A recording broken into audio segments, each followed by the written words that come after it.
और अब देखते हैं टॉप 10। पंचायती राज चुनाव की तैयारी में जोर शोर से जुटी बीजेपी ने आज गहलोत सरकार पर जमकर हमला बोला। जयपुर में एक प्रेस कॉन्फ्रेंस के दौरान केंद्रीय मंत्री अर्जुन राम मेघवाल ने प्रदेश सरकार पर विकास अवरुद्ध करने का आरोप लगाया। वहीं बीजेपी नेता अलका गुर्जर ने कहा कि गहलोत सरकार ने प्रदेश के विकास के लिए कोई काम नहीं किया। इतना ही नहीं, प्रदेश सरकार केंद्रीय योजनाओं में भी अड़चनें डाल रहा है। परिवहन मंत्री प्रताप सिंह खाचरियावास ने बीजेपी पर पलटवार किया। खाचरियावास ने कहा कि कांग्रेस पर निशाना साधना बीजेपी को उल्टा पड़ जाएगा। उन्होंने कहा कि बीजेपी के सारे आरोप झूठे हैं।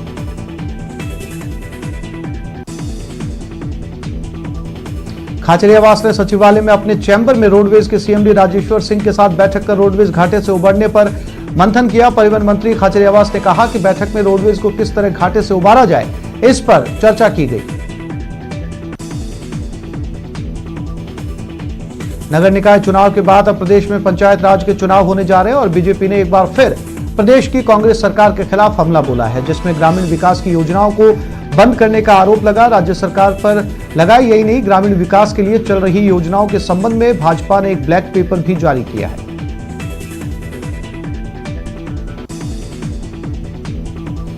मंत्री मास्टर भंवरलाल के निधन के बाद अब कांग्रेस के 2 विधायक कम हो गए। इससे पहले सहाड़ा विधायक कैलाश त्रिवेदी का निधन हो चुका है। इन दोनों नेताओं के निधन के बाद विधानसभा की 2 सीटें खाली हो गई हैं। इन 2 सीटों पर नए साल में उपचुनाव होंगे।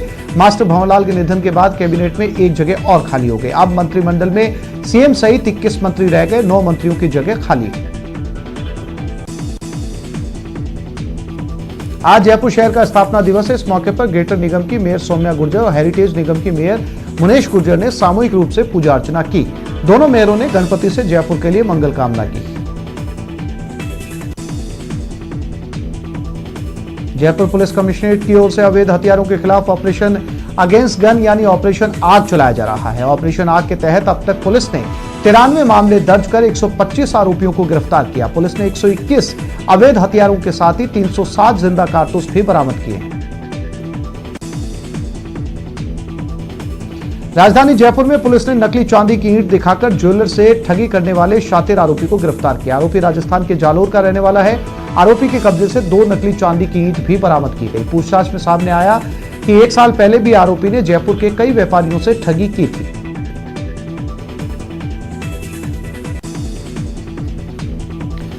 यादगार में श्रद्धांजलि कार्यक्रम में सड़क दुर्घटनाओं में मरने वाले लोगों को श्रद्धांजलि दी जा रही है। जयपुर कमिश्नरेट के आला अधिकारी भी इस दौरान उपस्थित हैं। जयपुर में सड़क दुर्घटनाओं में मरे लोगों के परिजनों को भी बुलाया गया।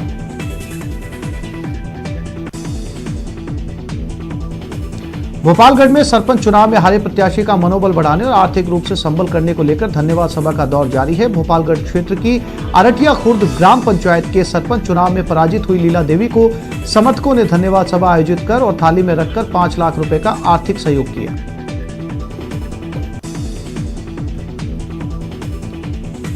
जोधपुर जिला कलेक्टर इंद्रजीत सिंह ने जोधपुर के प्रमुख मंडोर उद्यान का निरीक्षण कर उद्यान के सौंदर्यीकरण और उद्यान में वृक्षारोपण को लेकर अधिकारियों को निर्देश दिए। निरीक्षण के दौरान नगर निगम जेडीए और पीडब्ल्यूडी विभाग के कई आला अधिकारी कलेक्टर के साथ मौजूद थे।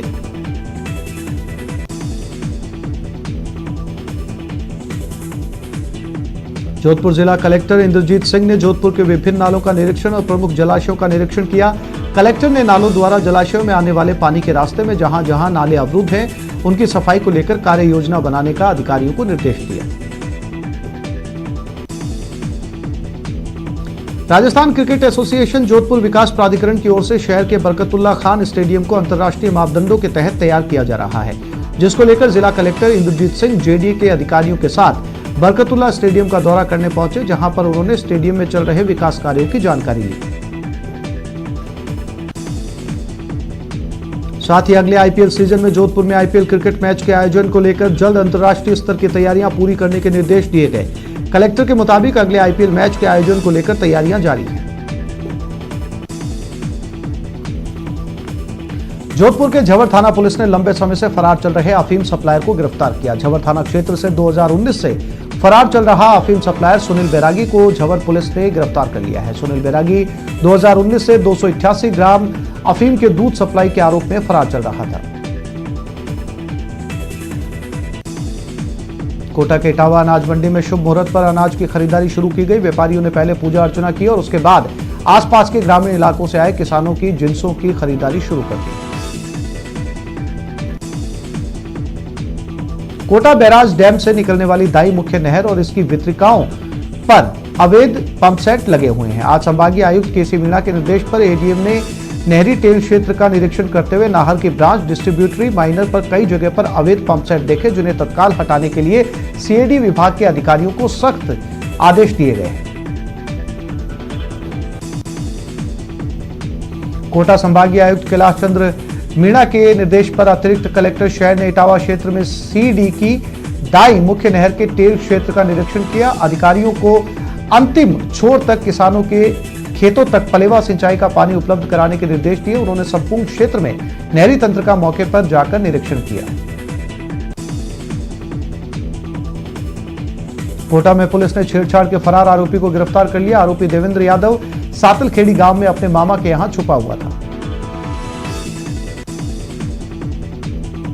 कोटा के अनंतपुरा में चोरों ने एक मकान से 11 लाख रुपए कैश और जेवर चोरी कर लिए। पीड़ित ने बताया कि उनका पूरा परिवार रिश्तेदार में गया हुआ था और इसी दौरान ये वारदात हुई। कोटा शहर के गुमानपुरा थाना पुलिस ने कार्रवाई करते हुए एक अवैध देसी कट्टे सहित शातिर बदमाश तनवीर खान को गिरफ्तार किया है। शातिर बदमाश शहर के विज्ञान नगर गांधी गृह का निवासी है। तनवीर के खिलाफ गंभीर धाराओं में कई केस दर्ज हैं। प्रदेश के कोटा जिले में भी सर्दी ने अपना असर दिखाना शुरू कर दिया। आज कोटा में सर्दी का एहसास तेज हो गया। धुंध और कोहरे के कारण विजिबिलिटी 1200 मीटर रही।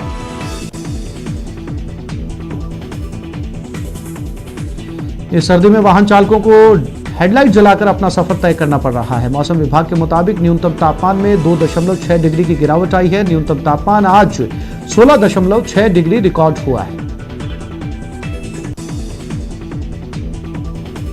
कोरोना का कहर शुरू हो चुका है। हाल ही में अब तक 1400 कोरोना केस मिले। कुल पॉजिटिव केसों की संख्या 12,500 के पार चली गई है।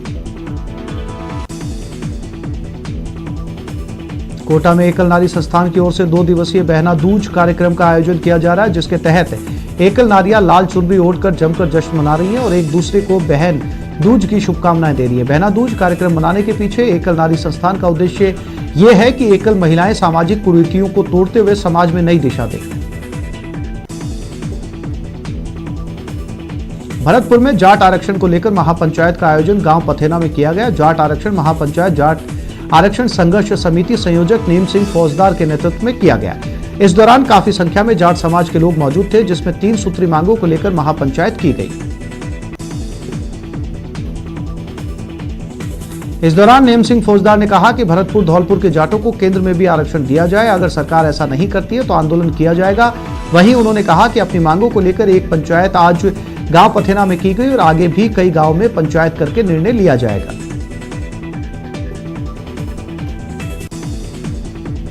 भरतपुर के डिग कस्बे के रिको इंडस्ट्रियल एरिया में 2 फैक्ट्रियों में चोरी हो गई। चोर मेन गेट का ताला तोड़कर अंदर घुस गए और बाइक के साथ साथ 10,000 रुपए कैश लेकर फरार हो गए। भरतपुर के कुम्हेर में नदबई कुम्हेर रोड सिकरौरा गेट के पास तेज रफ्तार कार ने बाइक में टक्कर मार दी, जिससे एक महिला समेत 3 लोग घायल हो गए। पुलिस ने मामला दर्ज कर लिया है। दीपावली के बाद एक बार फिर पंचायत चुनाव की सरगर्मियां तेज हो गई। अजमेर जिला परिषद और अजमेर ग्रामीण पंचायत समिति के तहत आने वाले पुष्कर के नजदीकी गांवों के उम्मीदवारों ने मतदान को लेकर प्रचार शुरू कर दिया। जिला परिषद अजमेर के वार्ड नंबर 1 से बीजेपी प्रत्याशी महेंद्र सिंह मझेवला और कांग्रेस से ओम प्रकाश रावत ने प्रचार की शुरुआत की। अजमेर जिला परिषद पर पिछले 15 सालों से बीजेपी का कब्जा है और एक बार फिर बीजेपी अपनी जीत का चौका लगाने के लिए मैदान में जी जान से जुटी है, तो वहीं कांग्रेस इस बार बीजेपी को बेदखल कर अपना वजूद साबित करने की रणनीति पर काम कर रही है। जिला परिषद के 32 वार्डों के लिए नामांकन की तस्वीर साफ होने के बाद कुल 77 प्रत्याशी मैदान में हैं। इनमें से 22 वार्डों में भाजपा और कांग्रेस के बीच सीधी टक्कर है, जबकि 10 वार्ड ऐसे हैं जहां 2 से अधिक उम्मीदवार मैदान में हैं। अजमेर के महावीर कॉलोनी इलाके के नाले में शव मिलने से सनसनी फैल गई। मौके पर पहुंची पुलिस ने शव को निकलवाया। मृतक का नाम प्रभु दयाल था, जो बैरवा कॉलोनी का रहने वाला बताया जा रहा है। अजमेर के अजय नगर में चोरों ने एक सूने मकान पर धावा बोला और ताले तोड़कर तकरीबन 80,000 रुपए के गहने लेकर फरार हो गए। इसके अलावा चोरों ने सिंधी कॉलोनी के पास बन रहे फार्म हाउस से सीमेंट के कट्टे चुरा लिए। अजमेर में कोरोना महामारी के बीच छात्र संगठन एनएसयूआई की ओर से लगातार सामाजिक सरोकार निभाया जा रहा है, जिसके तहत छात्र नेता लगातार गरीब परिवारों को भोजन और कपड़े वितरण कर रहे हैं। केकड़ी कस्बे में एनएसयूआई के कार्यकर्ताओं ने लोहार बस्ती में जाकर बच्चों को दिवाली की मिठाई और कपड़े वितरित किए।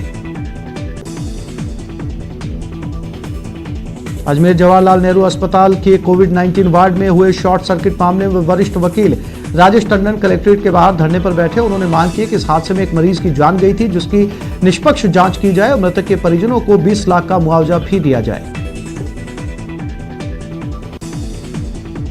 अजमेर डाकघर ने आधार लिंक प्रणाली के जरिए 21 करोड़ का लोगों का भुगतान कर रिकॉर्ड बनाया। प्रशासन ने कहा कि जो लोग नहीं आ सकते उन लोगों को इस सुविधा का लाभ मिलेगा।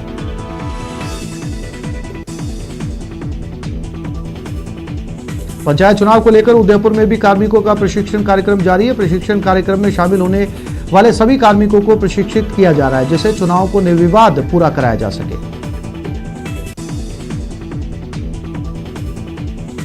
राज्यपाल कलराज मिश्र 19 नवंबर को उदयपुर में मोहनलाल सुखाड़िया यूनिवर्सिटी में बने 6 भवनों का लोकार्पण करेंगे। इस मौके पर विधानसभा अध्यक्ष सीपी जोशी और उच्च शिक्षा मंत्री भंवर सिंह भाटी भी मौजूद रहेंगे।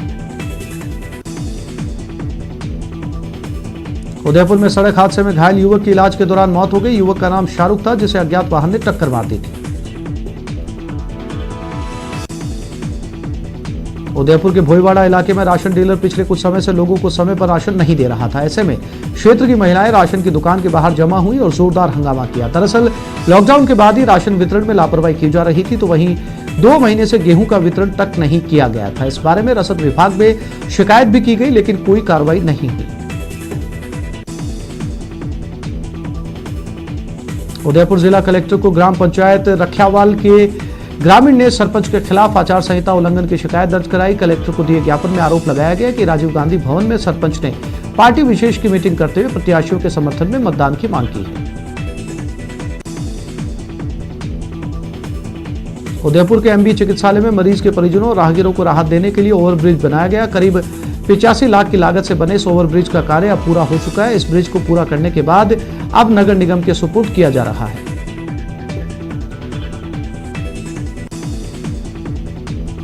उदयपुर में मनसा पूर्ण महादेव व्रत का उद्यापन किया गया। महिलाओं ने 4 महीने तक भगवान शंकर की आराधना की। भगवान शंकर को आज चूरमे का भोग भी लगाया गया।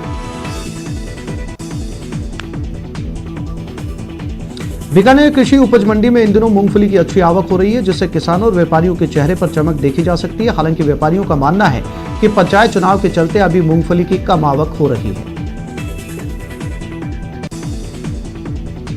बीकानेर कलेक्टर ने पीबीएम अस्पताल के कोविड-19 केयर सेंटर का औचक निरीक्षण किया और वहां मौजूद चिकित्सकों से गंभीर रोगियों के बारे में फीडबैक लिया और निर्देश दिए। कलेक्टर ने कोविड सेंटर में अटेंडेंट, नर्सिंग कर्मचारी और सफाई कर्मचारियों की उपस्थिति की जांच की और जो उपस्थित नहीं मिले उनका अवकाश लगाने के निर्देश दिए। बीकानेर वेटनरी विश्वविद्यालय में बीवीएससी एंड एएच स्नातक पाठ्यक्रम सत्र 2020-21 में प्रवेश के लिए आरपीवीटी 2020 की काउंसलिंग का आयोजन किया गया। केंद्रीय स्नातक भर्ती बोर्ड के अध्यक्ष प्रोफेसर हेमंत धादीच ने बताया कि सभी कैटेगरी में 7 कॉलेजों की 328 सीटों पर काउंसलिंग से प्रवेश दिया गया।